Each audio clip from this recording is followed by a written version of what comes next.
দাবি এক। 16 বছর ধরে আপনারা মিথ্যাচার দেখেছেন।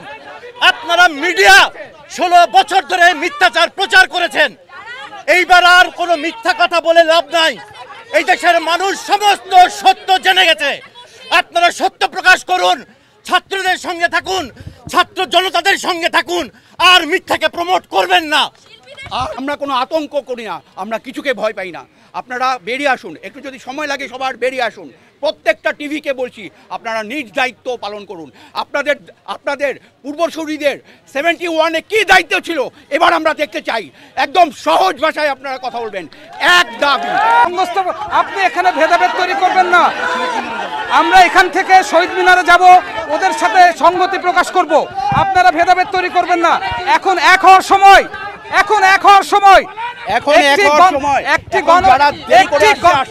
একটি গণ অভ্যুত্থানে আপনি কাউকে ওয়েলকাম করা বন্ধ রাখতে পারেন না। এটা কেবল শেষের শুরু।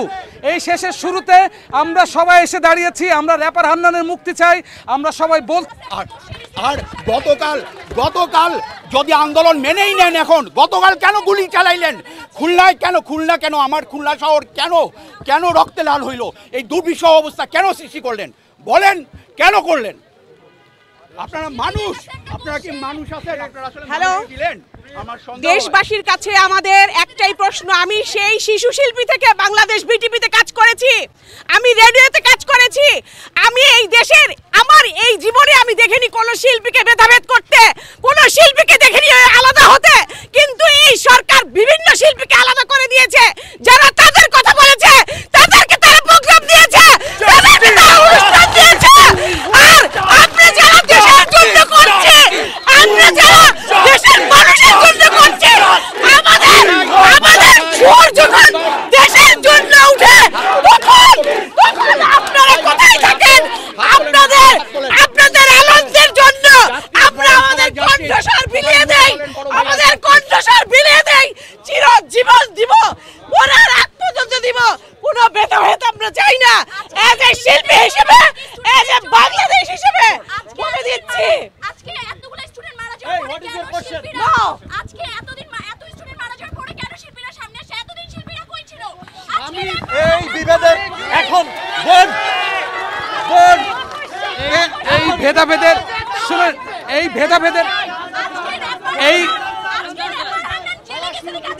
আমরা সব কথা তো প্রথম দিন জেনে গেছিলাম।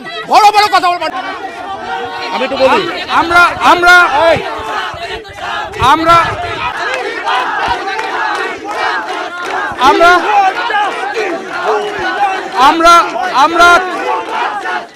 আমরা ছাত্রদের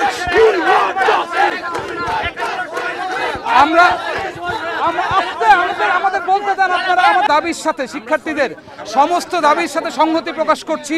আমরা র্যাপার হান্নানের মুক্তি চাই। যে কোনো ধরনের আমাদের কথা বলতে দেওয়া যে হচ্ছে না, এটার প্রতিবাদে আমরা এখানে দাঁড়িয়েছি। আমরা শিক্ষার্থীদের সাথে আমরা ব্যক্তিগতভাবে সবাই যে যার মতো ছিলাম। এখানে কোনো ভেদাভেদ না। আমরা এই এক দফার সাথে আছি। আমরা ছাত্রদের সমস্ত দাবির সাথে আছি, সাথে চাই। আমরা সমস্ত ছাত্রদের গ্রেপ্তারের প্রতিবাদ করি। আমরা তাদের মুক্তি চাই। আপনি কথা বলতে দেন না কেন?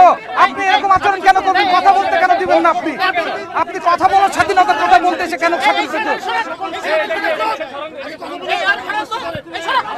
আপনি কথা বলার স্বাধীনতার কথা বলতে এসে কেন কথা বলতে দিচ্ছেন না? আমরা র্যাপার হান্নানের মুক্তি চাই। আমরা এখান থেকে শহীদ মিনারে গিয়ে ছাত্রদের সাথে সংহতি প্রকাশ করব। এটা আমাদের 2 দিন আগে দেওয়া কর্মসূচি। এই কারণে আমরা এখানে সবাইকে জানিয়ে দিয়েছিলাম এখানে আসছি। আমরা গতকাল জানি যে শহীদ মিনারে হবে।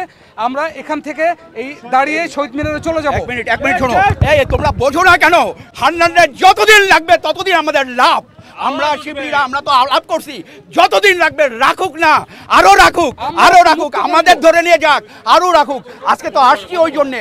হান্নানরে যদি মুক্তি চাই, এখন যদি মুক্তি দিয়ে দেয় তাহলে তো চাতুরি হতে দেব না।